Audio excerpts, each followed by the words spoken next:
Are you willing to kill? That's the question we're going to talk about, because a lot of people will say that they're determined to live, but are unwilling or don't know if they're willing to kill, and the two goes together. A determination to live means a willingness to kill. Welcome to Integrative Preparedness. I'm Steve Smith. It's good to have you all here today. We've seen in the last few days that the situations down in Allen, Texas with the mall shooting, and then the situation in Brownsville, we've seen that we continue to apparently be under an increasing number of attacks in this under this fifth generational warfare umbrella. The world has always been dangerous, but it's becoming more and more dangerous, and that's what I want to talk about. Before we get started, remember that this and every one of my videos is brought to you and sponsored by the Stonemont series, the complete plan, the complete series and plan on how to prepare for, how to survive, and how to rebuild after a total collapse of the country or the world, the reversion, the revival, the renewal, and appeal to heaven, the blessings of freedom, and the latest one, hostages to fortune. They're available either through Amazon in paperback or Kindle, or through me through our website, directly from me. If you'd like an autographed copy, our website is stonemont.us. .us, not .com, stonemont.us. All of those links are down there below, and the website is just going great guns. It's been great to have it, and gives you all a way to access more. There's going to be a lot more added to it here pretty soon. I would say, somebody asked me, I said, how do we get to your Rumble channel? Because as some of you know, the YouTube gods gave me a ding over on the American Reversion channel, and gave me a week off to think about, what I had done wrong. And so they gave me a week to think about how to start a Rumble channel. And I did. And I can't believe how many people are joining that Rumble channel. Now, American Reversion is where we deal with more of the political side, not the preparedness side. But for those of you who are interested in that, American Reversion is where to go.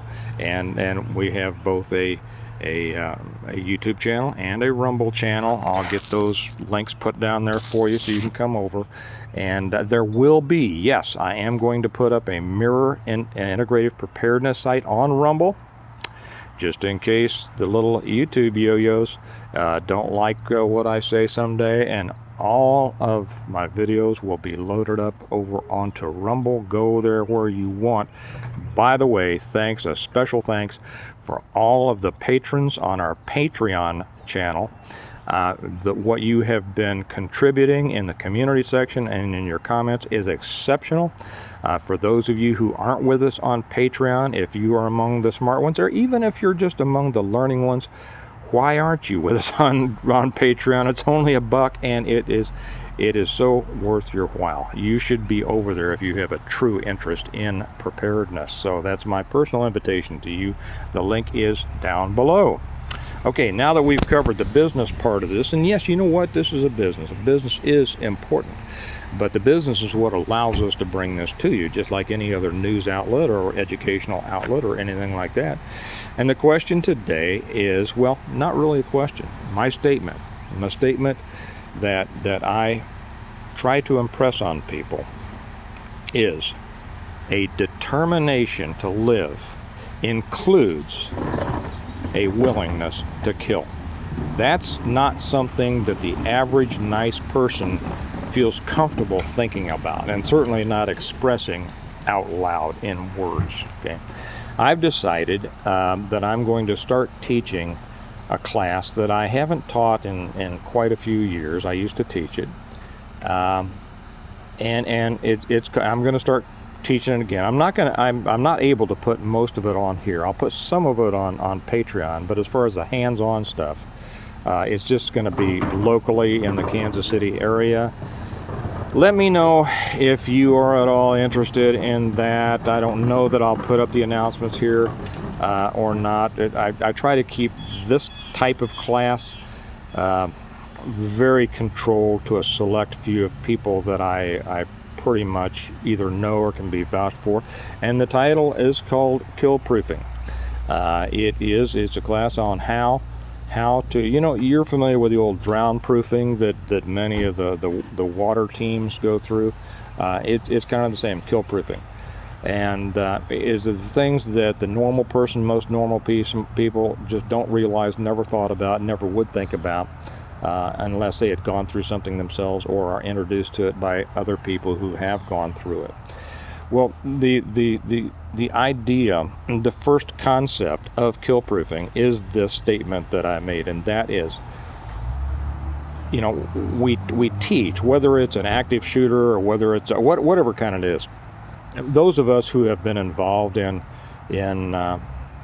certain types of things know that very often the difference between surviving and succumbing to an injury, a wound, whatever, is a determination to live. One of the first things that I used to teach in the active shooter training was the person who gets home is the one who at the very outset is determined to get home.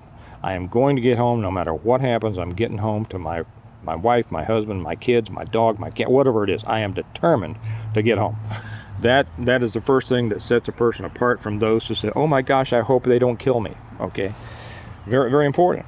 Your mindset, what you are determined to do, makes so much difference. I won't say it makes all the difference. You take a shot to the head, you can't be determined to overcome that. So that's silliness. But the determination to live is not a passive concept. Okay, it does not stand on its own. Okay, it has to be combined with the next step, and that is a willingness to kill. And that doesn't necessarily, a good person, an average good person, does not want to kill. Okay, they have a tremendous aversion to killing. But also the average person has a difficult time understanding in time when they are faced with a life-threatening situation. And I've talked about this before. I talked about, when you are confronted with an emergency or an attacker, most people go through three stages. The first is confusion, the second is fear, and then the third is the problem, whether it be the attacker, the emergency, whatever. And most people are at first confused because they haven't expected this. It is so out of the ordinary for them that they simply can't process it. Later, I've been teaching this for 40 years. Later, some Air Force colonel, I think, and I always forget his name, came up with the OODA loop. It's the same thing. Okay, observe, orient, decide, act. But it's the same thing. Confusion. You have to get through that confusion, and then many people, as they go through that process of confusion, and they realize, oh man, I'm not really up to what's going to happen. I am not prepared for this. Whether it's mentally, emotionally, physically, whatever, bad things going to happen to me. That's when they go through fear, and they might go into a freeze. And when you're dealing with those things, your problem, be it an attacker or an emergency, is much more difficult to deal with.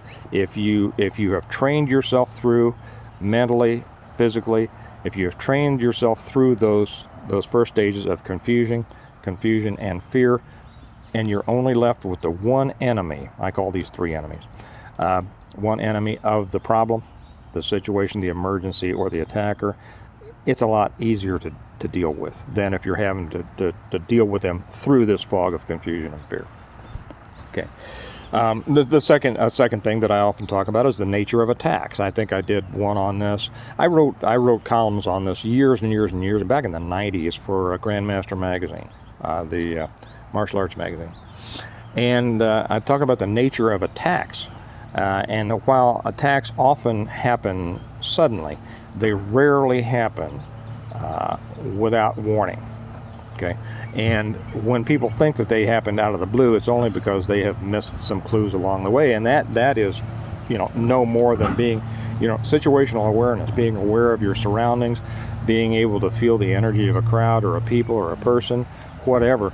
Always have I'll be honest, I hate these phrases, head on a swivel. I just, that I'm old school. That I go back. We were raised like this. Our mamas taught us this from the time that we were our 6. They didn't have to talk tactically. They said, be aware of what's going on around you, Johnny.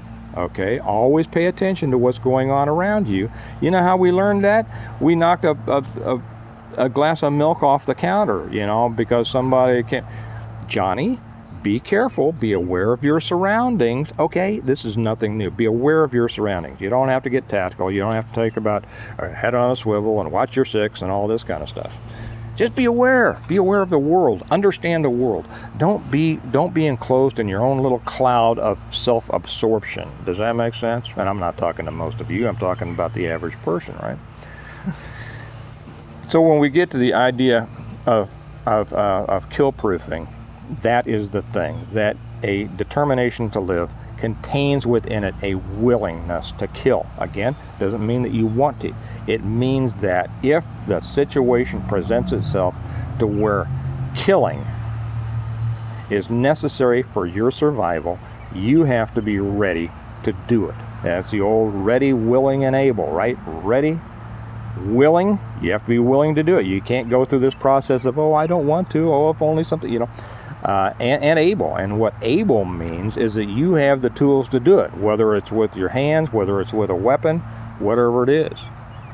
We saw that a young Marine, former Marine that, I know there are no ex-Marines, that took out that guy, that 40-time felon. Now that everybody is deifying along with George Floyd up on the subway in New York, he was harassing everybody, and this Marine took him down, sadly killed him. I mean, he had him in a chokehold. Those can be dangerous techniques. There's a way to do it, a way not to do it. To be honest, most people aren't taught the proper way. They're taught a killing way, and it just happened. That young Marine was trying to help other people. I'm sure his intent was not to kill the guy. He wanted to stop the threatening behavior, which is why we, I won't get into that. That gets into bang bang, and YouTube doesn't like that. So you have to be able. Think about these things.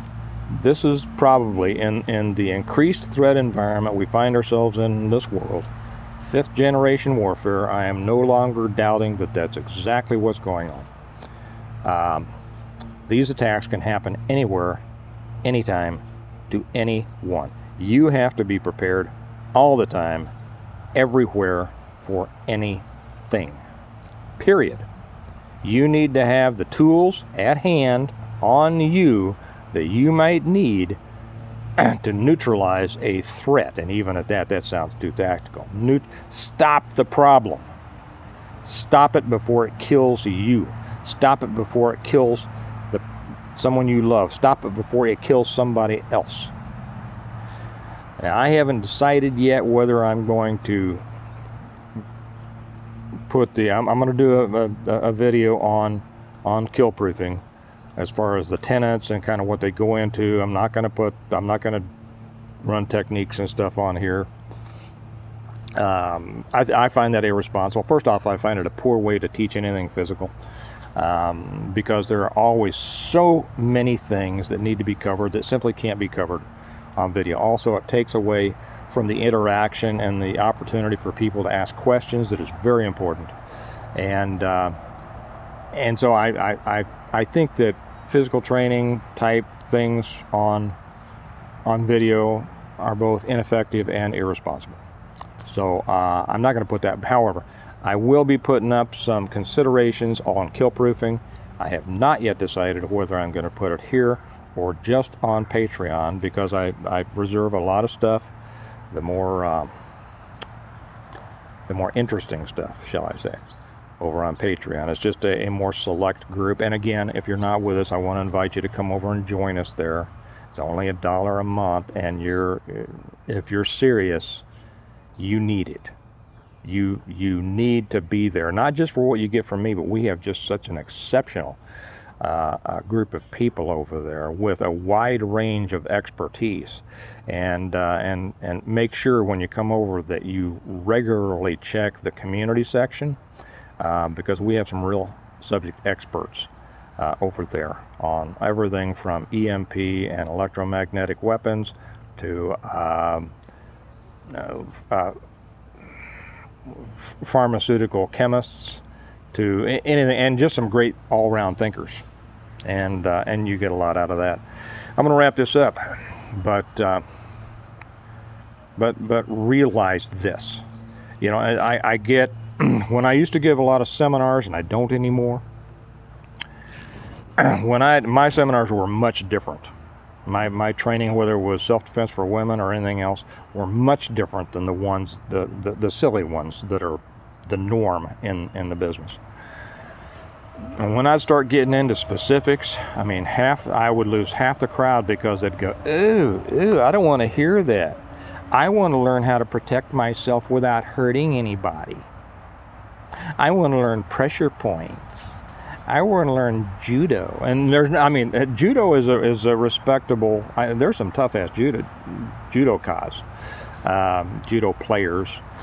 Judo is a sport. Okay, it includes within it certain aspects of jiu-jitsu and things like that. But it's a sport. A lot of people don't realize it. It's like taekwondo. Taekwondo is a sport that drew its techniques out of others, hwarang-do and tang-soo-do and such as that. But I'd get too many people go, I don't want to. You know what? That's the problem. If you are determined to live, you're willing to kill, and you're willing to learn those things. This is what we talk about in kill proofing. That will actually be able to take out a person who is threatening you, and it's not pleasant. I'll say it right out. It is not pleasant. Anybody who thinks that it's cool is wrong and really should not be in the training. Whenever I find somebody who thinks it's particularly cool, I'm very careful with them. And sometimes I will wash them out. No, I'm sorry, we're getting into stuff I don't want you to know. I don't say that to them, but I'll say, no, I'm going to get into stuff here I don't want that guy to know, because he thinks it's cool, and hurting people is not cool. You need to understand. You need to be reluctant but willing, okay? A reluctant willingness means you're not wanting to, but you will at the drop of a hat if it's necessary. So I'll be thinking about that. I might put it up. I'm not sure if I'll put it up tomorrow or the next day. We'll just kind of see. I have other things to do, but I'll let you know whether it's going to be here or just on Patreon. Regardless of what, if you're, like I say, if you're not with us on Patreon, you ought to be. Why aren't you? Bring a note from your mama as to why you haven't joined yet, because you'll love it. And remember that all the videos are brought to you by the Stonemont series, the complete guide to preparing for, surviving, and rebuilding after a total collapse of the country, the world, the universe. Not the universe. I don't get into universal things here. They are available on Amazon in paperback or Kindle. The Reversion, the Revival, the Renewal, and Appeal to Heaven, the Blessings of Freedom, and the Hostages to Fortune, or you can get them signed, autographed from me at our website. Links are down below, stonemont.us. Yes, t-shirts will be coming soon for all you Stonemonters. And remember that we prepare well today in order to live well tomorrow, and I'll talk to you tomorrow. Bye-bye.